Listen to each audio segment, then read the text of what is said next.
Okay then, what's your name? Marcelo Barbosa. Okay, Marcelo, where are we? At Camberwell College of Arts. Yeah, what department is this? 3GMCP. And what is it? 3D design. 3D design, yes, because Yeah. the name did change. Yes. Okay, and what are you designing? I'm designing a fridge that relies in the code from the outside to keep food safely and economically. Without electricity? No, it does use electricity because when you have a change in weather in the summertime, then you have a heat pump which will kick in to make up for the cold. So are we talking about a reduction in electricity? Yes, for at least 5 months of in the winter time, there's a huge supply of cold air and heat in the air for that matter. So what this fridge does, it works by convection. So you have the cold air coming in and the warm air moving out, which is a natural movement.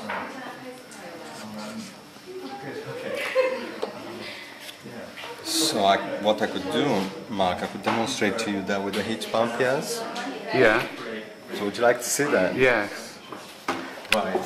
So what we need to do here is, basically this is to mimic the winter, yes? It's basically a box where you have two holes, where you have like an element there. Instead of producing cold, it's producing, instead of producing heat, it's producing cold.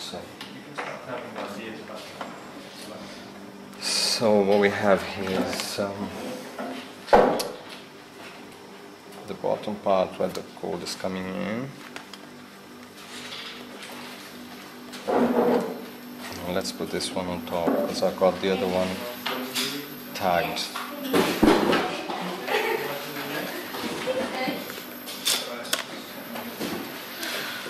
This is basically something that the Victorians used for keeping their food in the olden days. They didn't have anything to make up the cold in the summertime, so this is what I'm doing.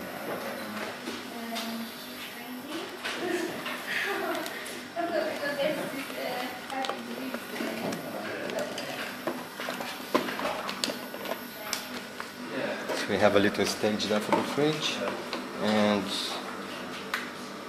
so that's where the cold is coming in, which is the lowest part. That's because the cold air is heavier and the warm air is rising. So this is the top one, which is this room temperature. Yeah, that's connected to the top vent. And then you have the bottom vent, which is where the cold air is coming in.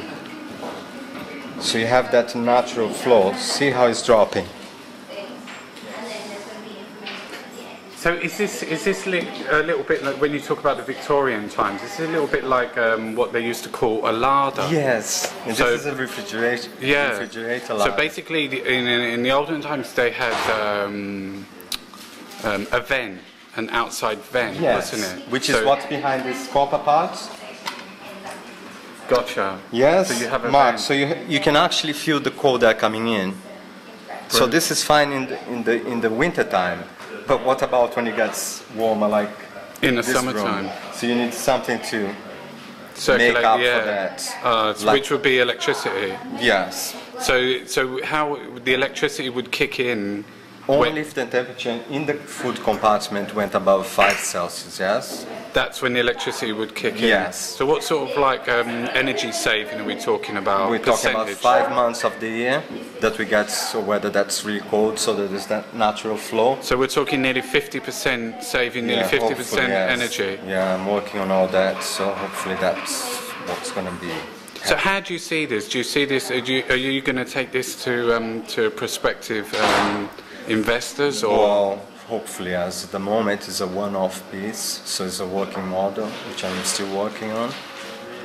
But you would be looking for sort of like some people to invest money in and develop the idea. Yes, that would be really nice. Yeah. Because because not only would it be nice for you, it would be nice for the planet.